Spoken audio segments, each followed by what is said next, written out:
Welcome back, everyone, to Red Spotlight. I'm your host, Alexis, and I'm joined by Peter Martinez. Back again here with the podcast that brings you all of the latest coming out of the world of movies and more. This week, of course, we're going to discuss the big release of this week, or maybe not so big considering the box office returns. This is Indiana Jones and the Dial of Destiny, and of course, we'll get into the history of the franchise and how we feel on it here on Red Spotlight number 449. So, there it is. Well, there it is. Yeah, exactly. You know, I should also mention that it is an interesting time that we're living in. A lot of the stories that we've been going and saying this year about where, you know, certain franchises lie, it's just a lot of ruin for certain franchises. And I could say a lot of, that I'm thankful that a lot of the better films are doing better, which is interesting because usually box office doesn't really correlate with quality, but now seemingly maybe it's not necessarily due to quality, maybe it just be an exhaustion of IP, but there have been a lot of films from particular franchises that are not doing well at all. And we talked about this last time, David, with David, I should say, that The Flash was doing poorly, and it's doing even poorer. The one interesting thing you brought this idea, I know you've seen it being talked around. I can't possibly think it's that we're at that point, but do you seriously believe that there is a consideration on the part of the Warner Brothers Brain Trust to just completely cancel Blue Beetle and Aquaman? If I'm looking at what do you call it? What I have left to release before rebooting this, I'll be, well, first off, as purely a businessman, what I would do, 100%, you scrap them. Purely as a businessman. And even if they're finished products, like Batgirl, you're gonna Batgirl them. You're saying, okay, take the tax write-off. Take the tax write-off because, and the reason I say that is because I think what's his name. Zaslav is purely a businessman. I don't think he gives a shit about anything, movies, nothing. It's all numbers and zeros to him, ones and zeros, or negative ones and zeros at this point. Because Flash was supposed to be their big hurrah, like they put everything in. They I don't think in the history of WB have they ever pushed a movie harder? No. And I think in their minds, they were it was going to be a hit. Like, you had Michael Keaton's Batman. For whatever reason, they truly believed this was a movie that was going to resonate. They bought into their own hype, and then they proceeded to create more hype by doing it was a weird rollout because they dropped it at CinemaCon. Did they even create hype? Well, they were trying, I should say, to create hype by having, people like Tom Cruise spread the word around. They even had fan screenings and CinemaCon screenings weeks and months before the film even came out. It's hilarious how they had fan screenings and it amounted to nothing. This film's performance has to be, in all of the almost 10 years that we've been covering movies, which is crazy to talk about, but in almost all the 10 years, I have not seen a film perform this badly. Like, Morbius notwithstanding, Morbius did not have any hype going. It did not have the support. No one ever believed in Morbius. Yeah. This is The Flash. This is a big DC tentpole film with a Batman, an old Batman in it. But it was a multiverse thing on top of all of the multiverse films, for the most part, doing very well at the box office. It is a disaster of cataclysmic proportions how badly this is done. We have just finished, or this film just finished its third week and has not passed $100 million at the domestic box office. It is currently in its third week, finished in 8th place, behind, of all things, The Little Mermaid 2023, which came out almost what feels like 2 or 3 months ago. Right now, worldwide, it's sitting at 245.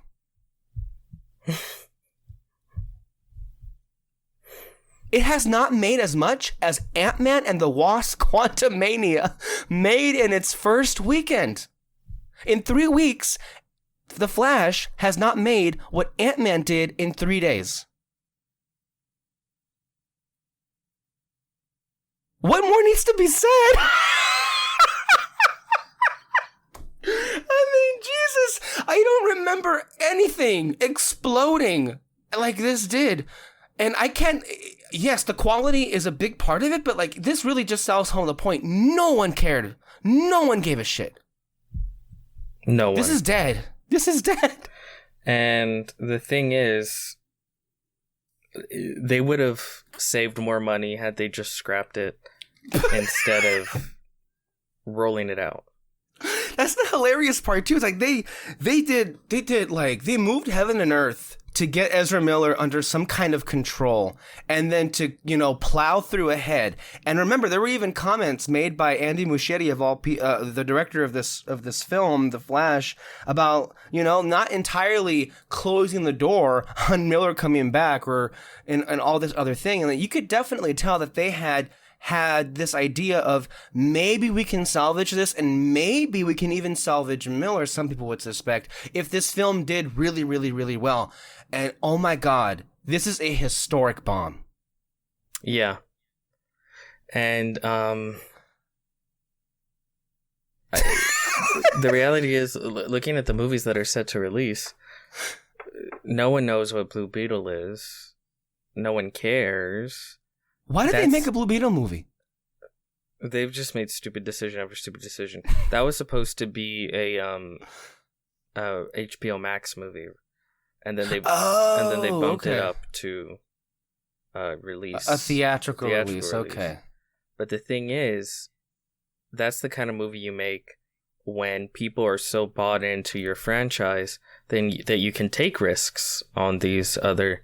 But no one even wants to come see your main, your big named character movies. So why the fuck would audiences give a fuck about some character they've never even heard of? At this point, audiences have wholesale rejected all of these films that have featured The Flash, Wonder Woman, Batman, and Superman. Save for Aquaman. That one you can say, people went up and showed up and they liked that film. But I mean, really, at the end of the day, and this is not to belabor the point, but I mean, Zack Snyder's fingerprints are all over this disaster. It is the idea that 10 years ago, this studio handed Zack Snyder the reins to all of the big name Justice League characters. What an idiotic mistake that was. And that's not to really shit on Zack Snyder as a person. I'm sure, he has his vision for what those characters were, but somebody in the studio should have been aware what Zack Snyder wanted to do with those characters are not what they are not why people love them, are not why they go and see these kind of movies. Well, the thing is, the kind of movies he was making, he was not setting up a universe. That's true. He was not doing the kind of filmmaking that it takes to create this big type universe. And when it comes to these superhero movies, WB has always been behind the curve. Every once in a while they get lucky, but then they stay behind the curve. The whole reason why they got Zack Snyder and they greenlit just the lame... I still hate Man of Steel. I don't care. There's people try to do history revisionism with these movies. Not me. Man of Steel sucked. And the reason... And guess what? Audiences didn't like it. That's the reason. That's one of the main reasons why they did BVS. Because they're like, well, fuck. Audiences really didn't gel with our Superman movie. Let's throw in Batman in the sequel, and then that was even worse. And that was even worse because they threw in Batman to try to entice people, and then they doubled down on everything that people disliked in Man of Steel.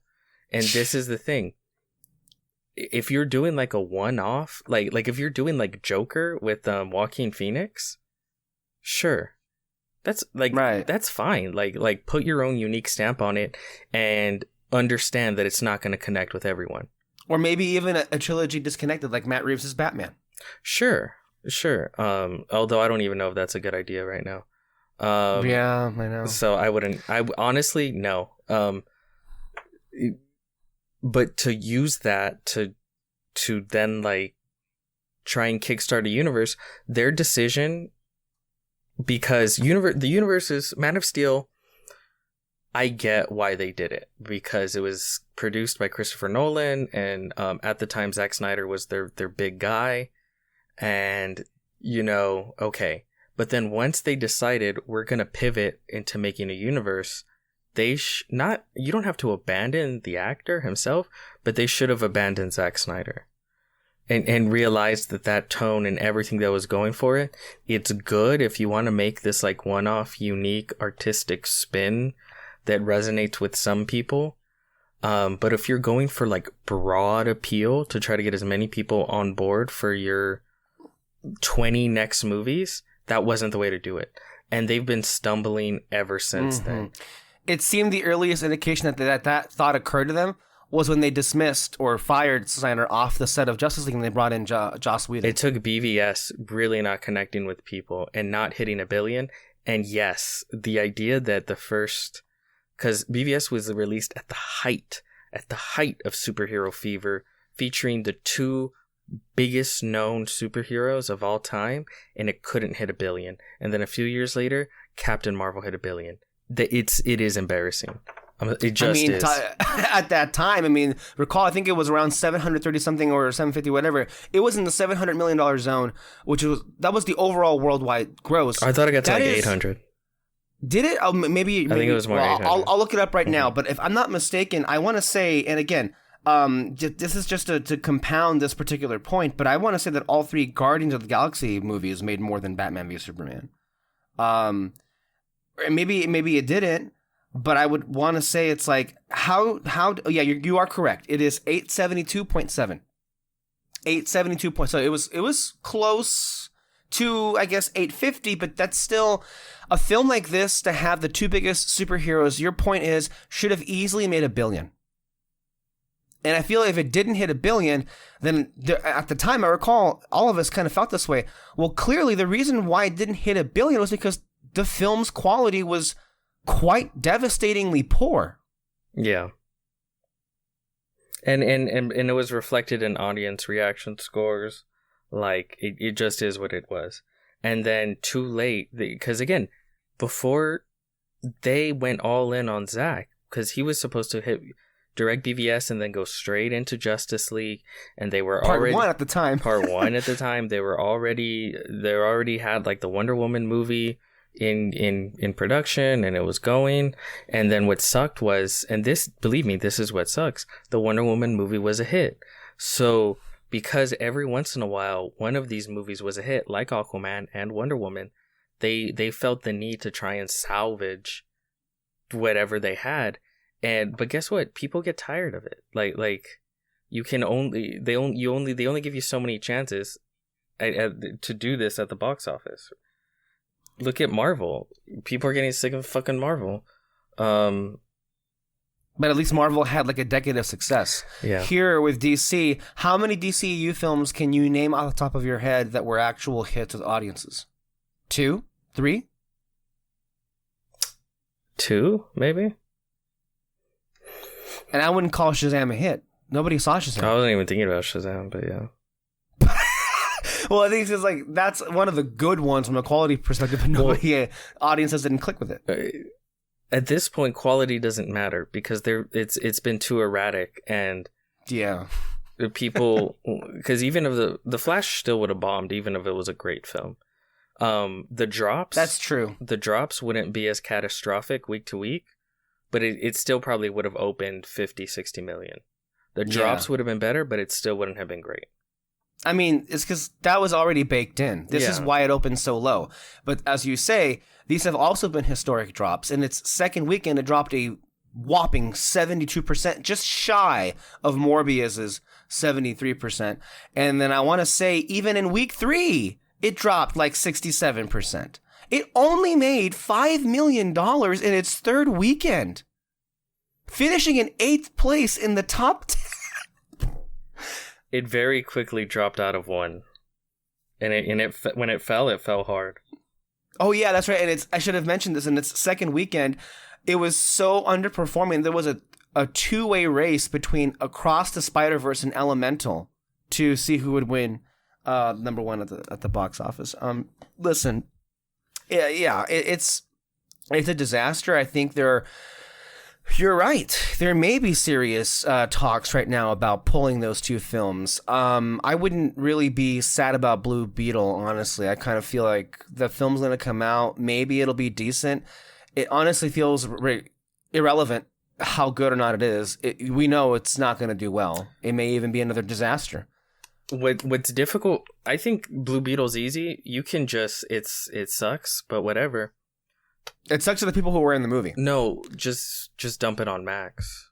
But I don't. Oh yeah, okay. But the thing is, I think they're so starved for money. They want to get money back, and to them, they rather scrap it than drop anything on Max. Speaking of that, in case that wasn't already made, and Dan Murrell actually made this point on his show, there has not been a profitable DCEU movie, not DC, but DCEU movie, since, ironically enough, 2019's Shazam. Yeah.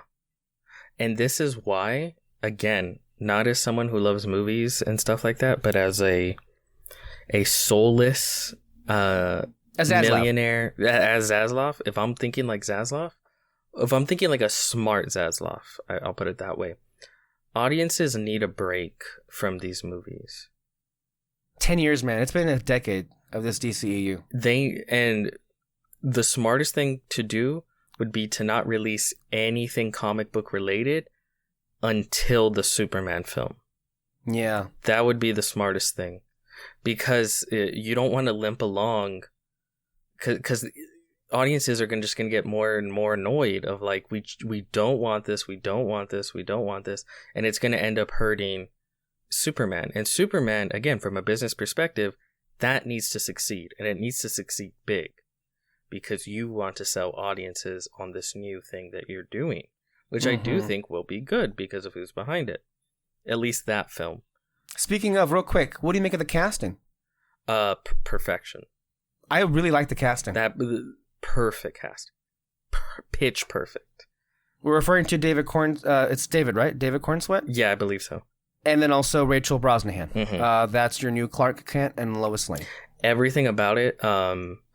His facial structure, his height, his acting, it's like perfect. Everything. Don't forget the body, of course. That's a very important thing for people as well, for Superman. Yeah, he's a big dude. Yeah. And again, same thing for what's her name? Rachel Brosnahan. Rachel Brosnahan, perfect. And to me, I love this. Because, sometimes the way Hollywood is.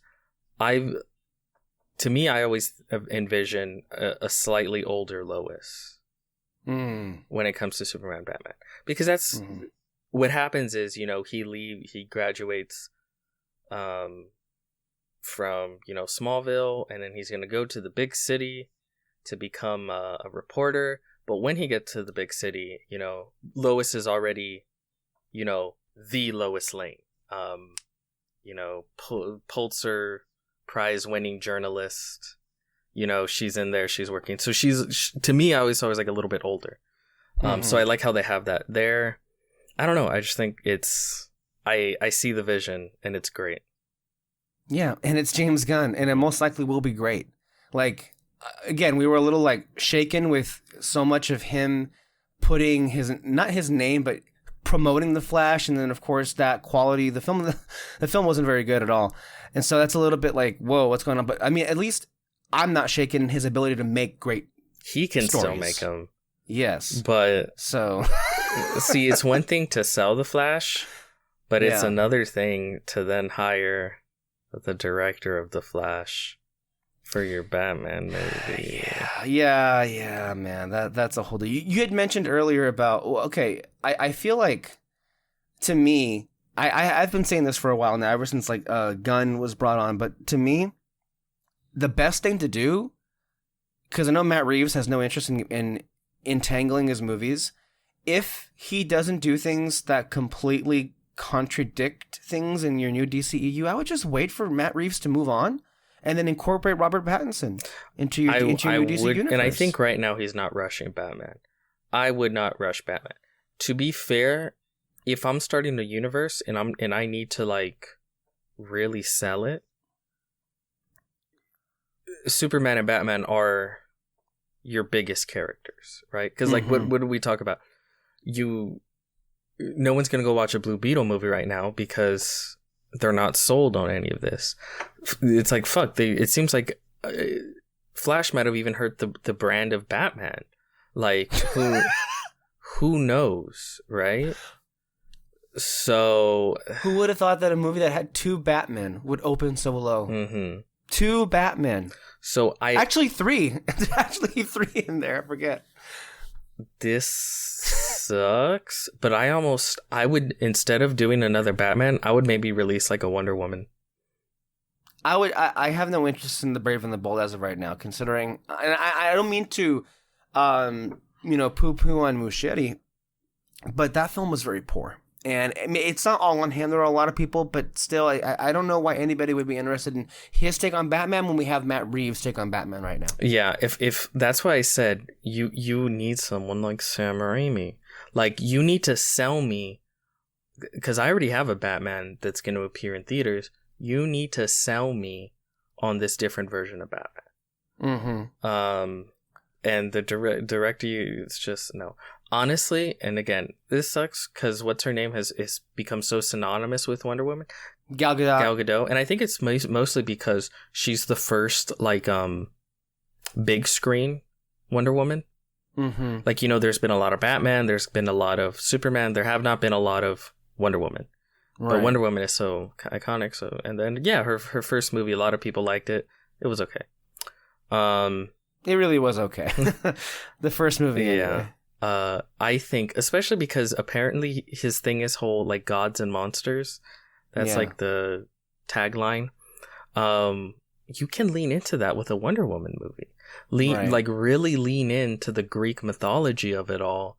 Like, have her fight Cerberus and stuff like that. Mm-hmm. Have it set back in ancient Greece.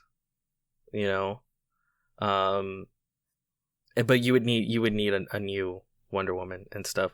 But if I were him, I would take out the Batman and I would put in another Wonder Woman. Yeah, that's a good thing. I would say that because I don't think Batman, just don't bother with it right now. I would think you are correct with that completely. I do feel bad though because I'm a big fan, as you are, of James Wan.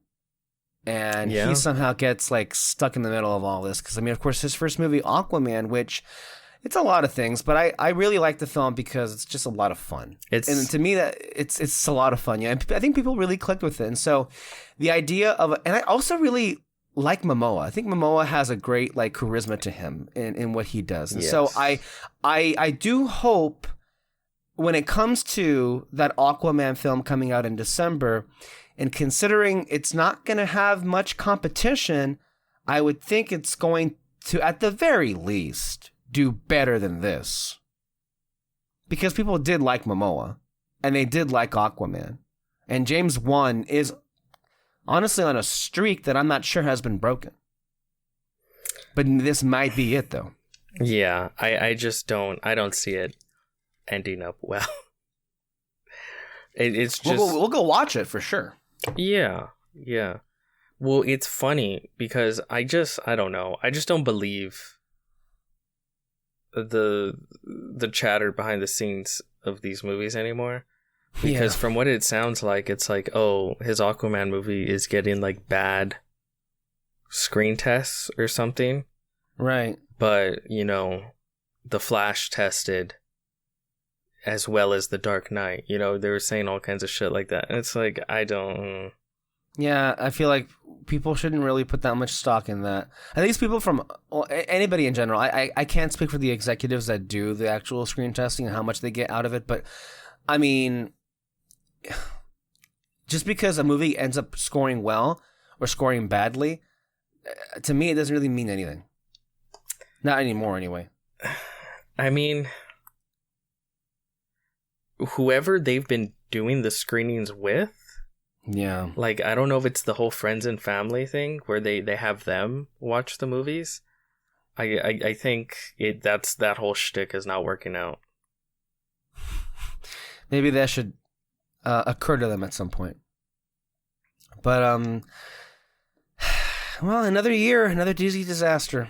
You think at this point we would have moved on from that, but it's not necessarily moving along. But you're right. I think a break might be needed at this point because I think that you cannot really overstate how disastrous this movie's performance has been. Now, it's not all doom and gloom at the box office. There actually has been some hope in that there was a big mainstream studio comedy released by Sony that's actually doing well. It's not, bombing like some of the other ones have been lately. And it's actually, and again, for a mainstream studio comedy, which I can't imagine this thing had a budget more than 60-some million, if that. Again, budgets are really important here. And we'll note that how that'll be a theme later on. But it barely missed beating The Flash in its second week, which I'm not sure how that's saying anything, but that should tell you. And then, of course, it's done really well. I spoke about this film last week. I gave my thoughts with David Francisco. And Peter, you actually watched the movie with me. Mm-hmm. You were one of the... you were the only other person in our group that was at all curious to see this. And so what did you make of No Hard Feelings, which starred Jennifer Lawrence and Andrew Barth Feldman? I thought it was cute. Mm-hmm. It's a little cute film. I had some good laughs in there. It's the kind of movie in the 2000s, early 2000s, they'd be hitting at you every other week, just throwing them at you. Mm-hmm. Especially with whoever was considered a movie star at that time. And so it felt nice to see a movie like that again in the movie theater, where it's like, okay, this is very clearly a comedy. This is very clearly an adult film. This is, it's not something that you don't get a lot in the movie theaters right now. And I think it really cemented, like, oh yeah, like Jennifer Lawrence, she's like a movie star. Like she's got it. Whatever it is, she got it. And yeah, it's a good time. It's one of those movies where, like, yeah, they used to come out where it's like, oh, it's Friday night. It's like, oh, let's go have a laugh movie. It's not like the greatest movie ever, Mm-hmm. It's all right, but it's a good time. Mm-hmm. There should be more of these. Yeah, is ultimately what the I think the takeaway would be, because there are a lot of what else right now at the box office. Right, if you go to the movies, there really is no other movie like No Hard Feelings playing right now to get that flavor. Everything else is kind of on the same, because what else is playing? You've got, The Flash, you've got Indiana Jones, you've got Little Mermaid, you've got Transformers, you've got Across the Spider-Verse, Elemental. There's even a new animated film from Universal DreamWorks that bombed, apparently, which I'm kind of happy it did, because I hated that trailer so much, because you could tell it was like to me, it felt very much like an attack on Ariel from The Little Mermaid. God. That's what you get, people. Still a Disney bitch. That's what you get. But the point there being is, there's a lot of other movies right now that are playing that are of the same ilk, and it wasn't always like that. The summer season always had blockbusters, but it always had other kind of movies too. Remember, it was just in 2016, I want to say, where you had... And I remember this because the movie poster was like literally like riffing on Captain America Civil War's poster, which was, I believe it was Neighbors 2, So We're Already Rising, I think that was called. That was a big like Seth Rogen, Zac Efron comedy that people would go and see. Nowadays, that's nowhere to be found. Yeah. Those things have just kind of, like, I'm trying to think, what was the last like comedy in like a movie theater where it was like that did well thing? Yeah, that did well, or there hasn't been one in a while. It was like culturally relevant, right, where everyone's like, oh yeah.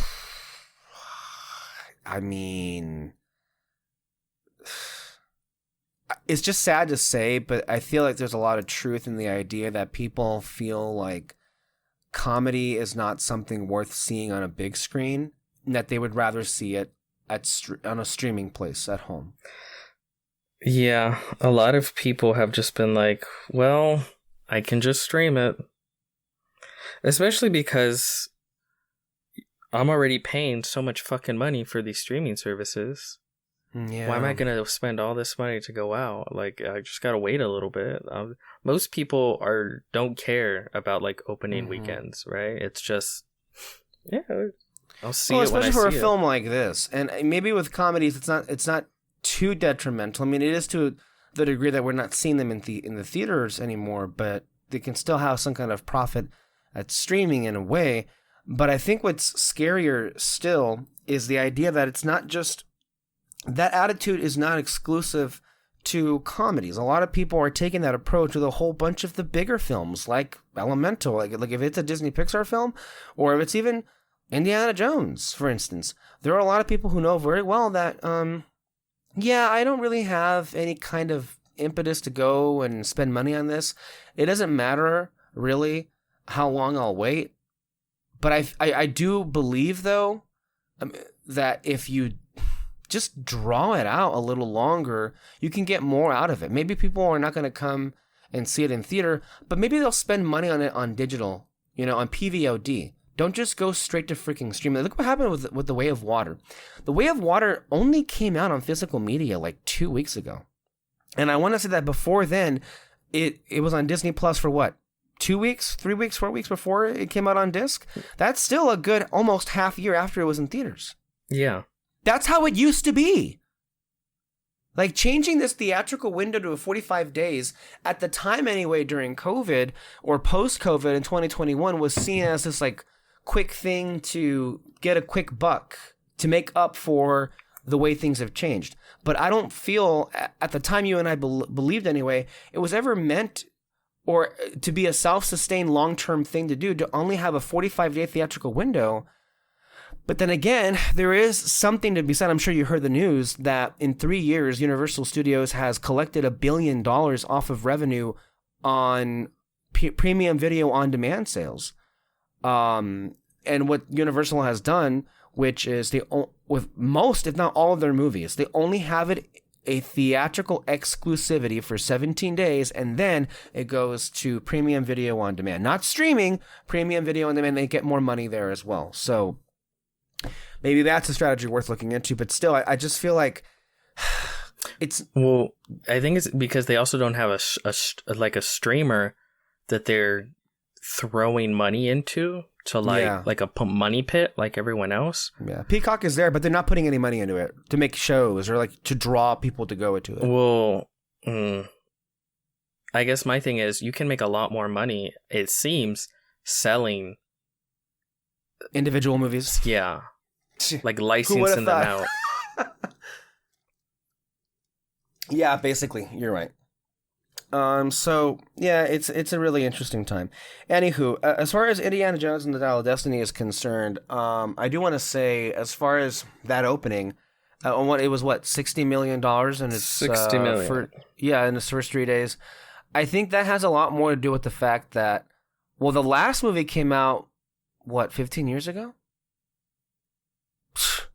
And then before then, that was a franchise that was an 80s franchise. It's an old people film now. Yeah. There's no relevance to young people with Indiana Jones. No, they waited too long. Yeah. That was always the problem with this movie. I think from a conceptual standpoint, when they announced it, or they finally announced it years ago, was you guys waited too long. Maybe there was a window after Crystal Skull, because Crystal Skull did really well. Maybe there was a window if you wanted another one there, but... Well, the thing is, didn't they announce the fucking movie, like, a little bit after Disney bought Lucasfilm? I think you're right. And of course, right. It should not have taken this long. Correct me if I'm wrong, Disney bought Lucasfilm 11 years ago? Something like that, yeah. 2012? Yeah. Why did it take this long to make this a fifth Indiana Jones? So I believe when they announced it, the original plan was Indiana Jones 5 was supposed to come out in 2015. I don't know if it was 2015. I think it was maybe later. I have no idea. I just know that they announced it a long time, too long. And again, I know making movies is hard. Yeah, what the fuck do I know? But it just feels like it shouldn't be this hard. It should not be this hard to. It took 10 years to make The Flash, right? To rank, yeah. Like, this is ridiculous. The Flash isn't rocket science. It should not be hard just to make a simple write a script. This shouldn't be this hard. I think if we were to speculate, part of the reason for why it was pushed, the can was kicked down the road, was I want to say that Lucasfilm and Disney were really keen on getting Steven to direct it, and he just had no interest in doing so. Well, okay, but that's where you get a kick-ass script, you sit them down and be like, hey, like, does this connect with you? Mm-hmm. I think they could have gotten him to make it. If they had, again, hire fantastic writers, write out a script, go to Steve and be like, hey, I know you're a little apprehensive about, doing this. Check this out. Like I think they could have got him to make it years ago. I really do. Dude, I feel it was a window, I want to say, in the mid 2010s. Mm-hmm. I mean, if he said yes to doing Ready Player One, yeah. I mean, that was the window. They could have wore him down. They could have brought in a really awesome script. Hell, in a better reality, they could have made him do this instead of Ready Player One. Yeah. Because the whole reason he made that was because he wanted to see if he could still make a big budget film. Or Disney, again, could have been like, hey, you remember the whole one for you, one for them, one for me scenario? Mm-hmm. They could have been like, hey, we'll finance your stupid fucking 50s movies. They've all been in the 50s, haven't they? Yeah, if you make us an Indiana Jones movie. Like, oh, you're having trouble financing what was it? Bridge of Spies or any of those other films? We got you. But just make us Indiana Jones. They could have done it. Yeah. What's it called? I also feel like Lucasfilm did absolutely nothing in their power to, at the very least, have some sort of presence out there in the social consciousness about Indiana Jones. They just kind of left it alone, and they put it on a shelf to collect dust. And so here we are in the year 2023. There's another movie that's out, but like, you've done nothing in like 11 years since you were purchased by Disney to keep this character in, the consciousness of the social, zeitgeist. Why didn't they make a big Indiana Jones video game? Or an animated series on Disney Plus or on Disney XD. Something to keep it alive. An animated show would have been, I guarantee you, especially done well, would have been a hit. A massive Maybe George Lucas would have been up for it. I mean, he's not doing anything right now. And it's an animated show, so he can fucking let loose. He can go wild. Right. And, I mean, there's another option, too, is like, why either Paramount or Disney collaborate to, I don't know, just release the films every few years to keep them aware, Maybe do a 3D conversion. Maybe do something, a gimmick to keep people interested in this franchise. It's been too damn long. There's just very, very simple things that could have been done that just weren't. And we are where we are because of that. Yeah. Especially because the last film was not received well. I mean, you need to do something to rehabilitate the image in their minds to be hungry for a fifth film, especially if it's not going to include, the people who made the first 4 movies. Yeah. Which that has, also been something of an issue, which we'll get into. Okay, so Indiana Jones, look, I have always liked these movies. Are we talking about the movie? The movies. Oh, the movies. Yeah, okay. the movies. I've always liked these movies, but I think you have a far more storied history with them, which we'll get into in a bit. I have liked them more and more and more and more every single time I pop them in and I watch them. Those are films that I have to say, I think are some of the best films as far from an aging standpoint. They age like fine wine, and they look better and better and better and better the more we go on. The more years they add on, and the more ugly, murky, diarrhea-colored, crappy CGI fest these blockbusters have turned into, the more we get more of those, the more you can see just the beauty and the arc and the art, I should say, of the movies. Not Ark of the Covenant. I rewatched all of these films in the last 2 weeks to get ready for Dial of Destiny, which well, we'll see how good of a decision that was. I did not on purpose. Well, the thing is, it had also been some time since I actually sat and watched all of them, but my memory of them was not only were they as good as I recall, but they were even better, and I mean all of them. I even Crystal Skull to an extent. I do think. As far as the franchise is concerned, there is a level of craft that is so unbelievably impeccable that it really can't be touched to an extent. And I want to say that you yourself, at one point many years ago, referred to the first film, Raiders, as the single best blockbuster, or the single best directed blockbuster, or at least your favorite directed blockbuster. It's like a perfect movie, I think. It really is. And the franchise as a whole has been very, very popular, which is, to an extent, it is a surprise that people don't care now, but the reality is a lot of time has passed, and we already got into the reasons for why it just wasn't kept up. But still... Real quick, though? Yes. I'm okay with that.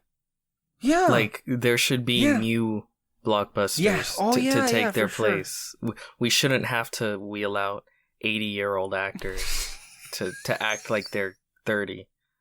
We should not have to do that. But okay. Thank you for bringing that up, for pointing that out. I agree with you 100%. There really didn't need to be any more Indiana Jones films. There definitely could have been more action adventure films, but that in and of itself has just been a particular genre space that people or studios have not bothered themselves to really invest or look into. But of course, the films themselves, Indiana Jones, were really... go ahead. Real quick, funnily enough, the movie that most young people or young adults have reverence for is Indiana Jones knockoff, The Mummy. Because you see people all the time talk about, oh shit, The Mummy was my childhood. And at the time that was released, it didn't get the greatest reviews. It was like, lame Indiana Jones knockoff. And it's like... Oh, look at them now. Yeah. And look at where we are now with whatever company we're keeping right now. It was an amazing team that was assembled to make these films. Of course, you got George Lucas, Steven Spielberg at the height of their powers, basically. And then, of course, you had Harrison Ford. And it was just, to put it simply, it was movie magic. It really was. And watching, especially the first 3 Indiana Jones films, will never not be enjoyable, will never not be entertaining. Like, they're magic in a bottle, and when I watch those films, I feel like transported in ways films these days rarely make me feel. Perfectly cast. Now, again, not everything about them is perfect. There have been a lot of things that have not necessarily aged well as far as like certain, ways, groups or communities or ethnicities are, portrayed on screen. Sure, that's perfectly fine and fair. But what is on display is the kind of direction we just don't see when as far as blockbusters are concerned these days. There is also a sense of sincerity. There's a lot of heart in those films. There's a lot of emotion into them. Again, Indiana Jones is not the deepest character, but Harrison Ford you can't picture anyone else in the role than Harrison Ford. For me, Raiders has always been my favorite, and it continues to be, I think, as you say, like one of the most perfect films ever made. Like, truly, it's just like you're on a journey. That being said, while acknowledging that I don't think any of the other films that come after it, at least for me, come close to, well, maybe one comes close to it, but they're still perfectly, greatly made. I love Temple of Doom and I love Last Crusade. And Crystal Skull, it was my first actually Indiana Jones film. That was the first Indiana Jones I've ever seen, and it was in theaters, mind you. And for never having seen an Indiana Jones film before, Crystal Skull was actually pretty good. Now, it is what it is, and we can get into, when we discuss Dial, about, certain things that we can compare and contrast to. Crystal Skull was largely the product of the same people just getting older. When you make the greatest blockbusters, maybe ever, it's almost too much to live up to, It is, when you come back. And it's even like 20 years later. Yeah. I think at that point, it had been 20 years since Last Crusade, or just about anyway. Because Last Crusade was 89, Crystal Skull was 2008. Which makes you go like, oh, maybe you just shouldn't try that. Yeah, basically. So yeah, that's kind of. Can we get into your history with Indiana Jones? I don't know if it's anything special. It's about the same as everybody else. I saw them as a kid. I was mesmerized, in love. They're like, again, they're the kind of movies that just make you love movies. They're perfect films in my eyes, especially Raiders of the Lost Ark. And everything about those movies, again, this sounds bad, but it's like, there's some movies recently that I haven't gone back to rewatch because I feel like they'll just depress me with how good they are in comparison to what we have today. And it's like the most you recently saw it, Raiders of the Lost Ark. Every shot is gorgeous shots, and they're nonstop. Like every scene has energy and movement, and maybe it's not fair to compare every movie to like some of the best movies ever made, but then just simple things like the color and like shadows and believability of an action scene, like just very simple things that should just be the most common thing you would see in a film, especially movies with these insane budgets that just aren't happening anymore. And it's kind of depressing. But yeah, I mean, of course I love Indiana Jones. So, I mean, maybe that's why you've stopped yourself then, but I'm sure you had an itch to go see 89 Batman after The Flash. Again, there's a reason why I did not watch 89 Batman before seeing The Flash. There's a reason I didn't see Indiana Jones movies before seeing the new Indiana Jones. But what about after, though? What about after? After, yeah, of course. But again, it would just multiply my depression of like, oh, like this is just so much better. Like, visually, like the shadows and the music and the zaniness and like just Gotham City in that movie. Like I watch it and I'm like, oh my god, like that's it. That's Gotham City come to life. And it's this beautiful gothic jungle of gargoyles and skyscrapers that go on for miles. And it's so beautifully done. And it's like, you go see a blockbuster today and there's no style to that level in anything. No. Just nothing. And it's like, and okay, you go like, okay, well maybe you can have that unique a style. Can it at least not look like a shitty car commercial? Anyway, I'm coming in positive, obviously, with all this. So, yeah. Apparently that was too much to ask. But you know what? At the same time, though, in the lead up to this movie coming out, let's be fair, though. Yes, it's like 90 to 95% of blockbusters that, fall victim to what you just said. But in these last 2 years, we've gotten a collection of surprisingly good blockbusters. Not, and I don't mean to say like, they're actually good movies. No, good for just being great. blockbusters. I'm talking about things like, the Batman and the Way of Water and Top Gun Maverick. Yeah. Those are films that I would ask you if you've seen the second Dune trailer, but I know you haven't. So we saw it together, did we not? No, they released a new trailer, the official trailer. Oh. Like I haven't seen it. Sorry, I know. I would have seen it if they played that trailer they do not where play, I go. They don't play the trailer here. I don't know why. But you know what it is? Like, our theater, and this is going to be a side tangent, for whatever reason, our theater doesn't ever give us the good trailers. They always give us the old, bad ones. We see the same shitty trailer. How many times I've seen that stupid fucking Gran Torino trailer over and over Gran and over. Turismo, not Gran Turismo.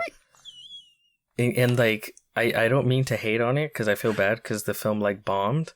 But it feels like we're apparently... It didn't come out yet, did it? No. I'm talking about another film. The Teenage Kraken, whatever. Oh, yeah. We got that trailer so much, and it feels like we're the only people because no one else knew the film even existed. But for whatever reason, we got that trailer endlessly. And it's like, why? Why? Like why? Remember the trailer for that Hugh Jackman movie Reminiscence that came out on HBO Max as well? How many times did we get that trailer? Like, we always seem to get trailers to films we have no interest in, and we know no one else is going to have any interest in. But yet we can't get the Dune trailer. No. I had a Guardians trailer play in my theater maybe 3 times. Maybe 3 times. Maybe I got a Spider-Verse trailer once. Yeah, I don't even remember seeing the trailer this way. Oh my god. And how many times did we see the Quantumania trailer? The Quantumania trailer was played endlessly. Oh my god. Yeah, they're yellow red. Yeah. Oh, just shut up. Oh my god. So it's like, it's not entirely on me, because I do go and I watch the trailers there, but I always end up... It's gotten to such a degree of... that we even joke to ourselves before they play them. It's like, how bad are we going to get it this time? Yeah. Or that we even just show up late because we just know there's no point in going any earlier. Trailers used to be like my favorite part of going to see a movie. And now they just consistently crap. Where it's like, I don't care. But to be fair to Gran Turismo, that especially looks like a special kind of crap. Yeah. But it's not enough that they play that trailer. They play like a 2-minute long behind the scenes thing before they play the 2.5-minute trailer. It's like, why? That's like 5 minutes. 5 minutes of nonstop like Gran Turismo. This looks like a movie you'd release in like 2002.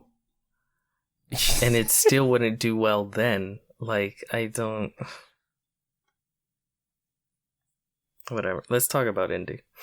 Okay, so do you have the description and letterbox popped Yeah, up? of course. Let me see. Our non-sponsor letterboxed.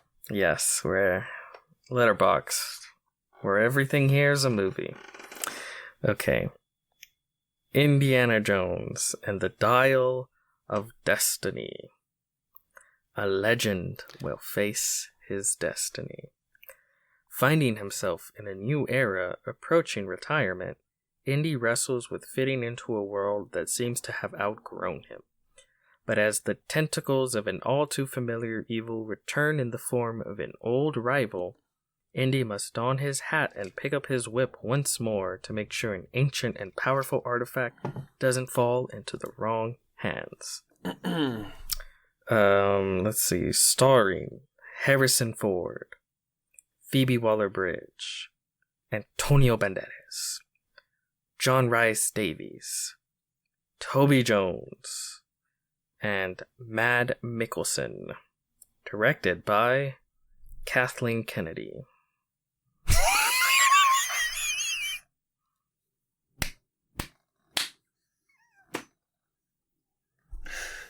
Oh, man.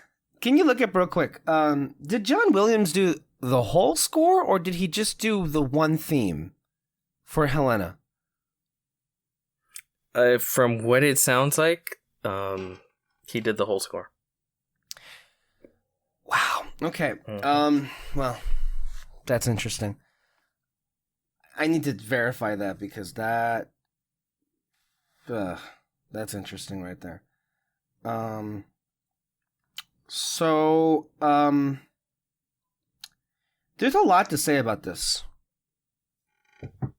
Where should we start?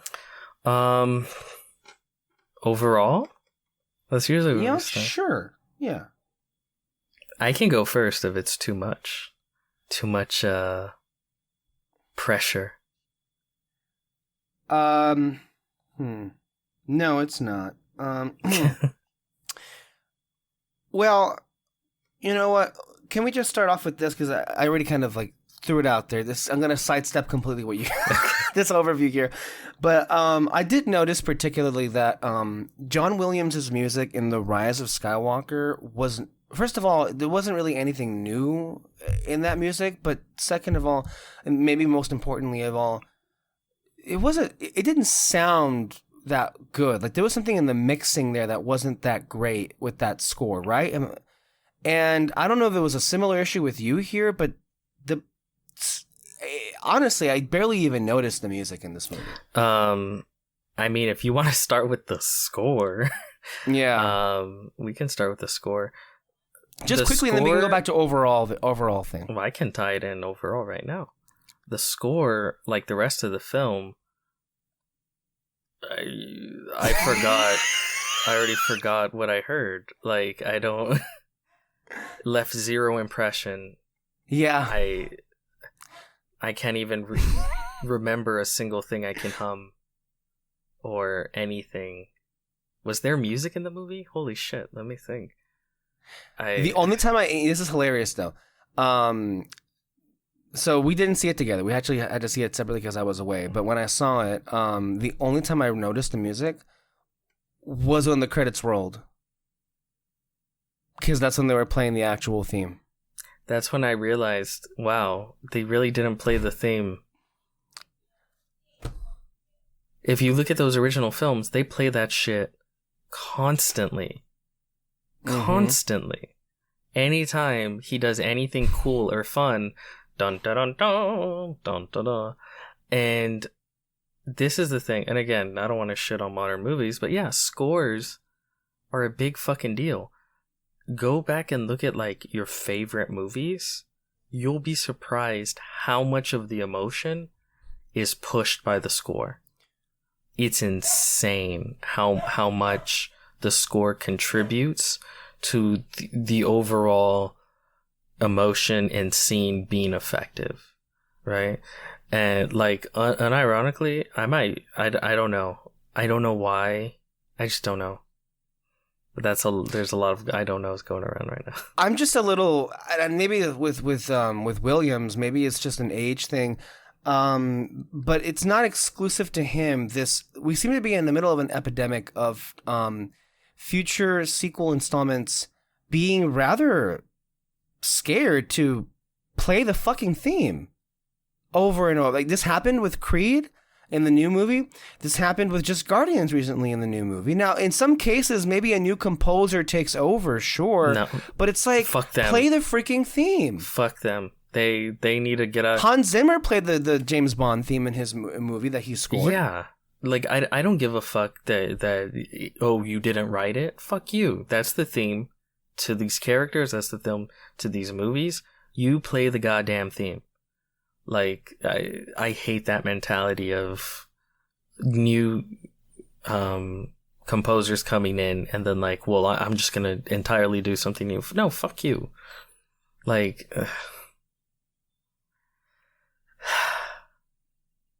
wow, I'm really disappointed because I was hoping to do like hold on a second.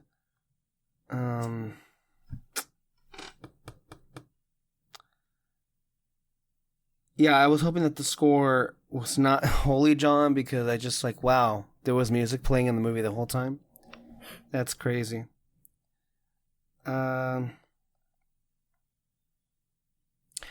Okay.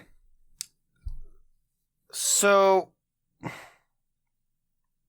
this movie. I kind of went into it with very low expectations. I think you did the same, right?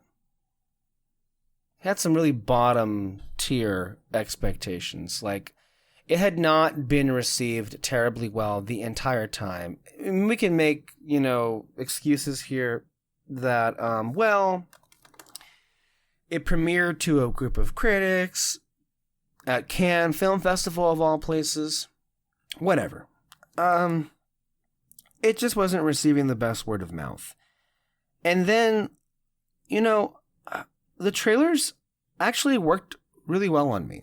I really thought that what was being sold here was exciting. The first, moment I remember was a few weeks ago when one of the first clips dropped on Twitter. And it happened to feature, it was actually one of the film's action sequences. And you see it, and you're like, oh boy. Uh-huh. Oh no. No, this can't be, please. Because, yeah, you don't want to ever get your hopes up, especially with a franchise like this that, it's at a point where the previous one wasn't received well. It's at a point where the original person that made, or the original people who made, the original team who made the films are not really involved here. But it also happens to be the last one. It's like,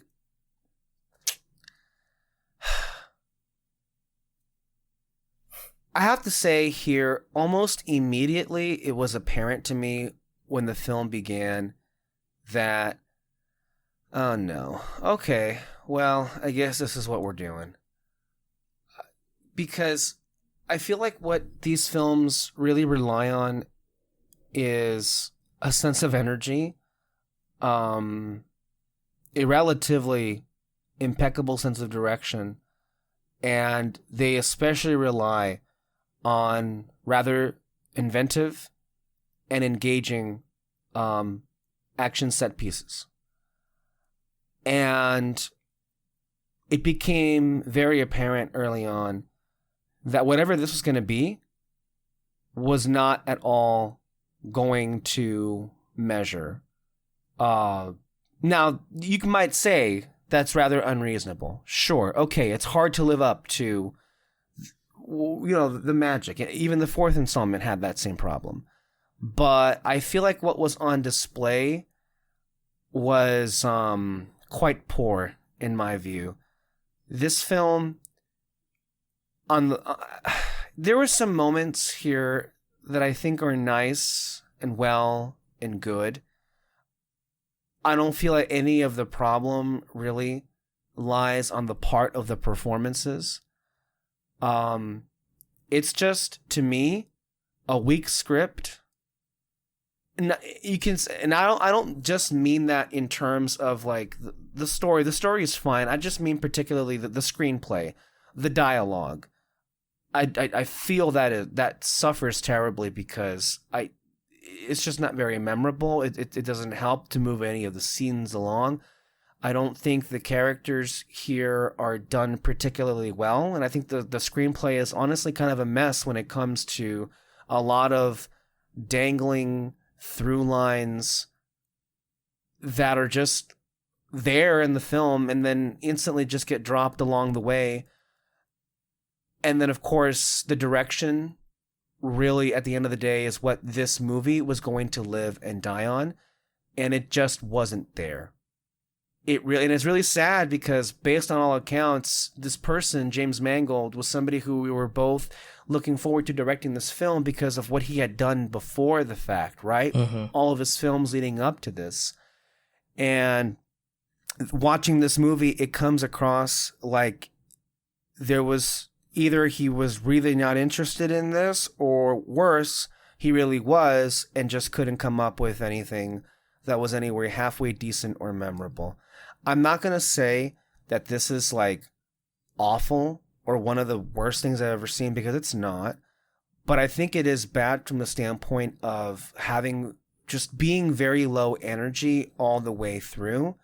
And I'm sorry for people who are going to get offended by this, but I feel like this is barely even an Indiana Jones film. Like, I kind of don't even look at it as an Indiana Jones film. Like, to say that this is somehow better than what came before, which was the fourth movie, Crystal Skull, I'm sorry. I am not going to go. Because I actually saw Crystal Skull before. We watched it before this, and I'm actually watching it right now. I wanted to see, just to verify how I felt about certain things. And again, these films, where they shine is the craft. It's the set pieces. It's the camera work. That's where they shine. And if you're going to sit there and tell me that this new movie at all is superior than the fourth one, I'm not going to get on that boat with you. I felt that Harrison Ford, as far as the emotional beats are concerned, that's where he gave the best performance here. But I do think at the end of the day, Peter, you were right. Maybe we don't need to see an 80-year-old man do this, and maybe it's just not going to work. And even the people who made this film admitted themselves, because they start the film off with a flashback sequence with some really not great looking effect work that just completely took me out of it from the first moment I saw it to the moment it ended. There were a lot of misses here for me. I'll just say it that way. Sorry that took long to say, but it's just a lot. Yeah. The biggest issue with this film is that it's fine. Yeah. It's fine. Yeah, that's a good word for it. It's fine. And as far as I'm concerned, that's awful. Yeah. For an Indiana Jones movie, like the most exciting, like energetic, like gets your blood pumping films ever made, to have a film just be like, well, the action scenes are boring. Like, imagine that. Like, Indiana Jones action scenes boring. Like, that's something you should not say. That should not go hand in hand. And it's so non-offensive in all the worst ways. Because that's the thing. If it wasn't called Indiana Jones, if it was just some random movie, no one would say it was a bad movie. You'd watch it and be like, oh, that was a well put together, competently made film. Guess what? Well made and competently made.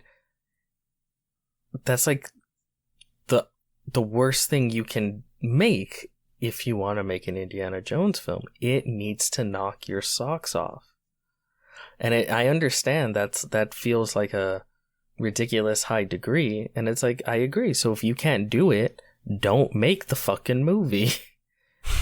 And for me, I actually disagree somewhat as far as like the character stuff. I think 100% there exists a version of this movie that is great. Oh yeah, I can see. Like, I think all the ideas, all the characters, everything they're going for, it exists where it can work. And work, and not just work, but like excel. It's just the execution. It's just the execution is either it's rarely ever quote unquote bad. It's just boring. It's just, and I have like endless examples that we can get into. But that's just kind of where I'm left with it, where it's just a flatlined film. Yeah. And I don't know. I was actually thinking about it afterwards, and I'm like, the perfect person, they of course, you know, they don't hire fucking good directors anymore. James Mangold's a good director, but like, it's one of those things where it's like you have a couple flops and you're done. Gore Verbinski. Man, oh no, you're right. He would have been perfect. Wow. Perfect. I can definitely see this movie working, even despite a lot of the script issues. Even if they didn't get the character stuff, you're right. It was from as far as the ideas, it was there. It was just the execution of it. That's where it the whole thing falls apart, basically. But Gore Verbinski, man, why isn't he working today? Why has he just been left behind? Again, that is, maybe it was because of What was the cowboy movie he made? Oh, was it Lone Ranger? Lone Ranger. Oh yeah. Because remember that was a big bomb. You know that movie turns 10 years this year. Oh shit. And you know what? It's a big bloated mess, but it's memorable. But it's and there's a lot of really fun fucking scenes. That the third act of the Lone Ranger is a lot of fun. That's the thing about that film was like when it came out, I remember liking it a lot because of the spectacle of it, because I felt it delivered. Why? Because Gore Verbinski does deliver in that department. I recall that film got a horrible bad rap. Not that it's great. Yeah. It definitely has issues for sure, but still it was like made out to seem as if it was like one of the biggest disasters ever made. But when you watch the film, it really isn't. There's some swings and misses that happen in there for sure, but I think you're left with a rather entertaining piece of work that you can remember. Yeah. It's been 10 years, and I still remember how fun watching that third act set piece unfold was. And guess what? The theme was a going. The Lone Ranger theme. The entire third act was with dun, dun, dun, dun, dun, dun, dun, dun, dun, with the trains like to the theme, and it's like, I don't know, like that's fucking entertaining. Again, is it goofy and over the top? Yeah, but you know what? It's supposed to be on some level. You know what else is? Indiana Jones. Yeah. So, and you know, and this is my first, because this is the first thing I said to Kyle when we got out of it. And this is why I think I thought of Gore Verbinski, is that those original Indiana Jones movies, they've got bite. They've got edge, you know? There's Temple of Doom is the reason why PG-13 is even a thing, right? But in each one of these movies, there is memorable, violent action scenes where you know, the movies constantly push into horror, all three of them, and in very fun and inventive ways. And that's something Verbinski does a lot in his. You see it in his Pirates films. You saw it in that Lone Ranger movie, and it's something this movie again just flatlined, just nothing. Interesting point of order to make on the deaths, and remind me here. And I shouldn't need reminding because I just watched them all. But here's a legitimate question. In the Spielberg movie, India films, the original 3, do we ever see any protagonists or people who are not villains be horribly gunned down or killed? I think so. It's hard to remember. Because the memorable deaths, for the most part, usually have been reserved for all of the villains or the backstabbers in these films. Yes. And mostly the good people, not everybody, but for the most part, they walk away unscathed. And one of the things that I kept noticing in this movie, Dial of Destiny, was there were a lot of innocent bystanders that not only get gunned down, but whose corpses we kind of linger on or cut to in the next sequence with like bullet holes either in their skulls or just like there. And I recall somebody's tweet over the weekend referring to the film as mean-spirited, and maybe that's where that particular concern comes from. I don't know. And I'm not saying that's a big issue.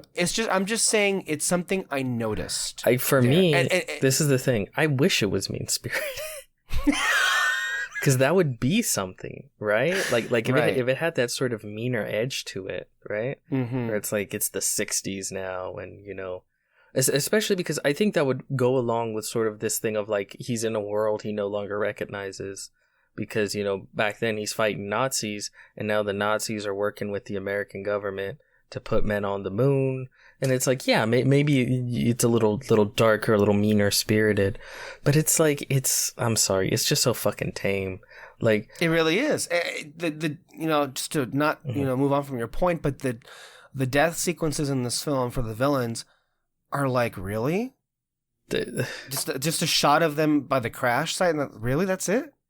Think back to all of the violence. Any Indiana Jones fan knows that the main villain is supposed to go out in the most horrific way you can possibly imagine. Think of Balak and the Nazis in Raiders. Their heads just explode completely. Melt. When you go to... They melt, right? And then all the Nazis just completely, like, vaporized. In Temple of Doom... not Kali Ma, but Bolara, right? Or that's his name? Or, Kali. No, well, the Kali, but that's their god, right? Kali. Oh, Molar. Yeah, the dude with the skull headpiece. What happens to them? They all fall off a cliff and get eaten by crocodiles. And they show that shit, you know. Mm-hmm. And then in Last Crusade, one of them falls off a tank and explodes. One of them, what happens? He gets turned to dust? You see him rapidly age to nothing. And then Elsa just falls into a chasm, which is pretty tame. But she was more of like a maybe good... anti-hero situation, not a real villain situation. And then even in Crystal Skull, don't forget... she literally has her mind blown by all the knowledge given to her. By the interdimensional alien-looking beings. Yes. And then here, it's a plane crash. And then you cut to their corpse, it's just there, like nothing. That's the kind of death you give to, like, the third most, like, lackey villain. Mm-hmm. In an Indiana Jones. Well, that's not even true, because look at the deaths that they received, or the muscle third villains that because in Raiders, one of them gets cut up by a plane. Yeah. In Temple of Doom, one of them gets grinded. Yeah. In Last Crusade, what happens in Last Crusade? What is that person? Shit, I forget. There had to have been a. I know in Kingdom. Who was? Yeah. They get eaten by ants alive. They get eaten by. Remember, they're like coming into the mouth, like screaming, like ah. And it's like there's always been that edge to Indiana Jones. Yeah. And here it's just nothing. It's like okay, innocent people die, but it's like okay, they get shot and die, and it's like. Okay, the bad guys, they get shot and die, or they crash. They fall off a plane, and one of them like drowns. You don't even see it, and it's I guess the muscle stand-in in this movie, he ends up getting handcuffed underwater, and I guess he dies off screen. Really? Yeah. So fun, so interesting. Like just nothing. Like. How do you bring nothing to the script? How do you bring nothing? By the way, these are small details, and yet that shows you how much of a difference there lies between the first 3 or 4 and this one. No, but this is like the essential DNA of what makes Indiana Jones.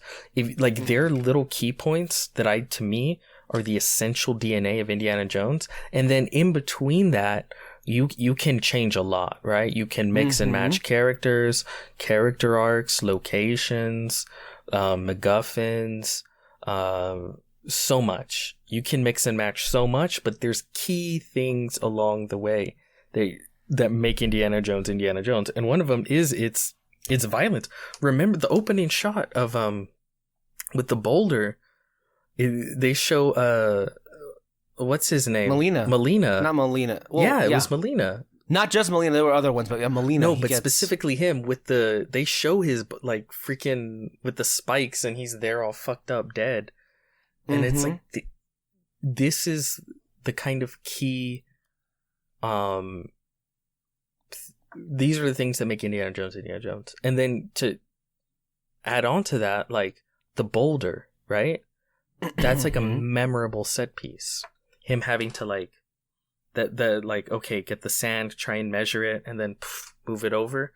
Like, you go to all 3 of those movies, there's memorable set pieces. I think you can make all 4. Of them. Yeah, no, I would say all 4 too, yeah. Yeah, all 4 have in them, I want to say, to me, this is a hard question.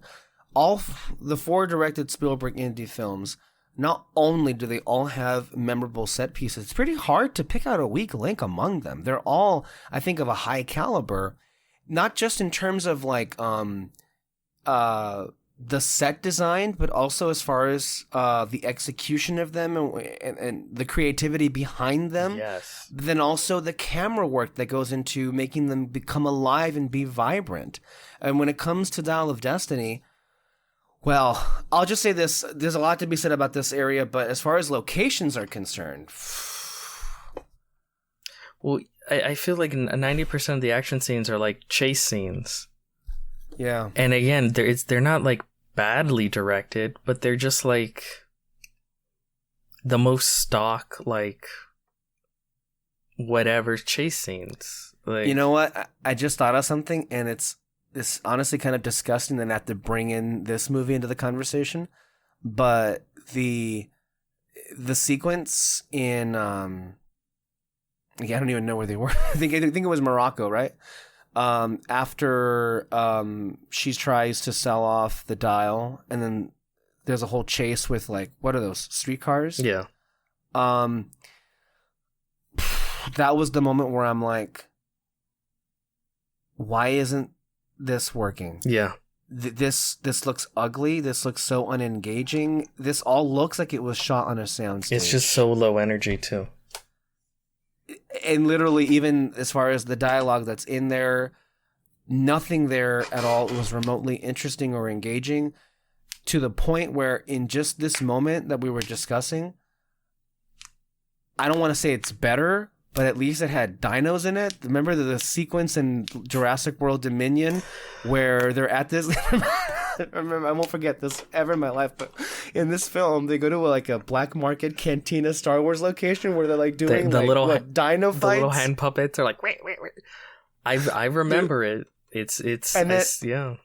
And then after that, there's like a raptor chase sequence that unfolds that happens to include, first, Bryce Dallas Howard in heels jumping from the rooftops of buildings, but then also, hilariously enough, like Looney Tunes, the velociraptors jumping off of buildings. Like if it was like that, at least like they're was Jason Bourne. That at least you could say at the very least that was something.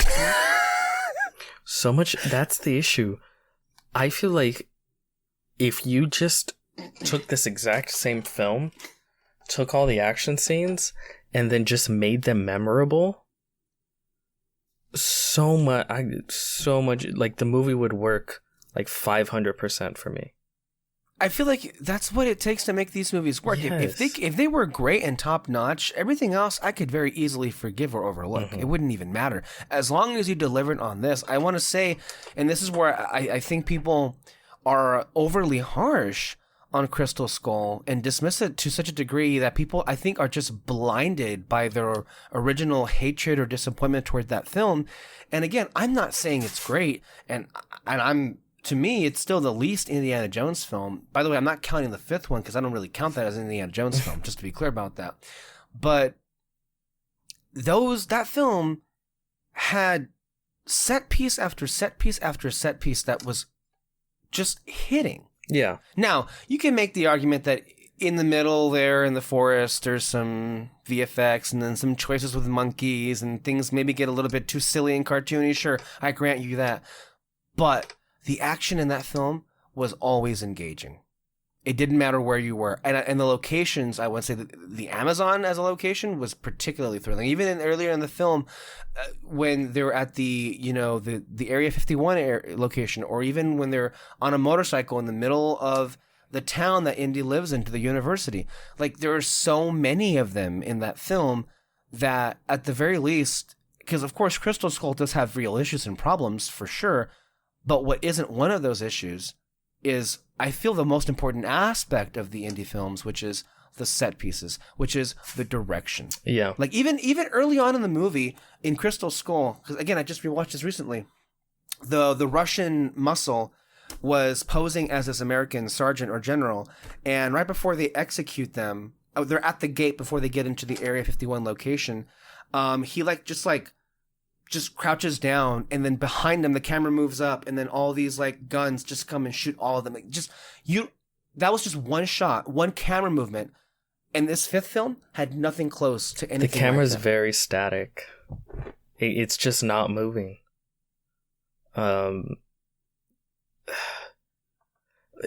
like I think another sequence that perfectly encapsulates this issue is, and just kind of everything we've been talking about, is when they go sea diving. Yeah. Because for me, the big issue is like, okay, an underwater sea diving sort of, adventure action sequence. That's cool. That's unique to Indiana Jones. Like, you've got a nugget of gold here. You just got to execute it. The issue is, it's not good. Like, they go down there visually. It's again, that issue, not very interesting, ugly. They don't capitalize because, okay, the idea of using eels as this movie's like creature, because again, every movie has a sort of like creature. It was snakes and ants and bugs. And what was the one in Temple of Doom? I don't remember. No, that was bugs. Yeah, Temple of Doom was bugs. It was rats in Last Crusade. Mm-hmm. So to use eels, I'm like, oh, that's clever and that's fun, especially because it's a play on Indiana. And I guess in Crystal Skull it was ants. Yes, remember that big old ant sequence? Yeah. Because again, I remember it because there's at least memorable shit that happens during that sequence. Here, it happened so quick, and you could barely see anything. And then you can't see anything. And then, what could you see there? I couldn't make heads or tails if that was even Indy. Yeah. And then we kept cutting back to Antonio Banderas and Phoebe Waller-Bridge, and I'm like, okay, but who's who? You can't discern who's there because the whole thing is just shot so. The lighting in that sequence is particularly terrible. You cannot see anything. And it reminds me a lot of all I could think about is like, okay, how would have this been shot like by Spielberg in the 80s? And I can just imagine like the harsh, like shadows. I could imagine they would have brought along like 3 other extra people because they would have gotten torn to pieces and you would have really seen them get fucked up by they would have had like these really awesome puppet eels and they really would have torn them to pieces and it would have been like really memorable and really cool. And Indy would have had to use his brain and know-how to do something to be the one to escape, Yeah. And it would have been shot really well and it would have been something you remember. You as a kid, you'd be like terrified of eels because of it, because it would have been so well done. But then here it's like it happens and then it's over very quick and I forgot about it 10 minutes after it happened. Yeah, and then we move on and everything. It's just, it's bad. I would even say, again,